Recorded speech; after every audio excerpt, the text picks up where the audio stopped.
Shaitan. Question about Satan. Satan disobeyed Allah only once and he was accursed. Allah forgives human beings in spite of their disobedience, frequent disobedience, if they repent. Will Allah forgive Iblees if he repents today? If you read the Quran, the story of Adam alayhi salam and Iblees is mentioned several times in the Quran. In Surah Baqarah chapter 2, Surah Araf chapter number 7, Surah Hijr chapter number 15, Surah Kahf chapter number 18, several places. And if you realize in the story, the moment Adam alayhi salam, Adam peace be upon him, he realized his mistake, he repented to Allah subhanahu wa ta'ala. And Allah immediately forgave him. And Eve, both of them, may Allah be pleased with them all. But if you note the story of Iblees, it's mentioned in Surah Araf, chapter number 7, verse number 14. When Iblees disobeyed Allah subhanahu wa ta'ala, Allah says that we said to the angels, bow down to Adam. All bowed down illa Iblees, except Iblees. Mentioned Surah Baqarah chapter 2, Surah Araf chapter 7. But instead of repenting to Allah subhanahu wa ta'ala, Iblees says in Surah Araf chapter 7, verse 14, that give me respite till the day they are raised up.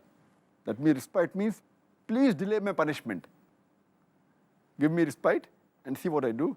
He challenges Allah subhanahu wa ta'ala, that I challenge you. So Allah says in Surah Araf, chapter number 7, verse number 18, He gives them respite and says that all those human beings who follow you, I will fill hell with all of you. And as far as Iblees repenting, here the question doesn't come, because Allah further says in Surah Hijr chapter 15, verse 34, that he is the accursed one. That Allah has the knowledge of the future, of the unseen.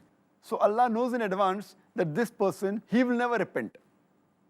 As Allah says in the Quran in Surah Baqarah chapter 2, verse 7 and 8, Allah says, Khatam Allah qulubihim, that Allah has put a seal on the hearts of those people, on those kafirs, and they will never come to the straight path.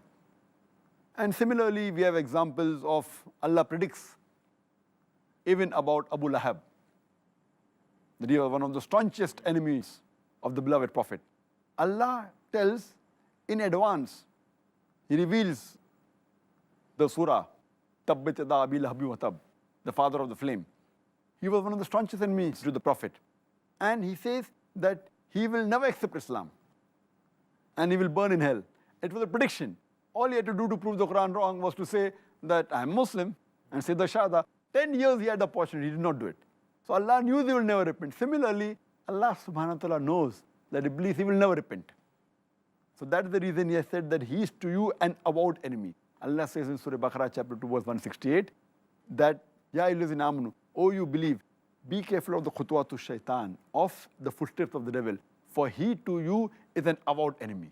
So with all the verses of the Quran, we realize that Iblees will never repent, and Allah knows that, therefore he is called, he is the avowed enemy of the human being, and he is accursed. So he will never repent, he'll never ask for forgiveness.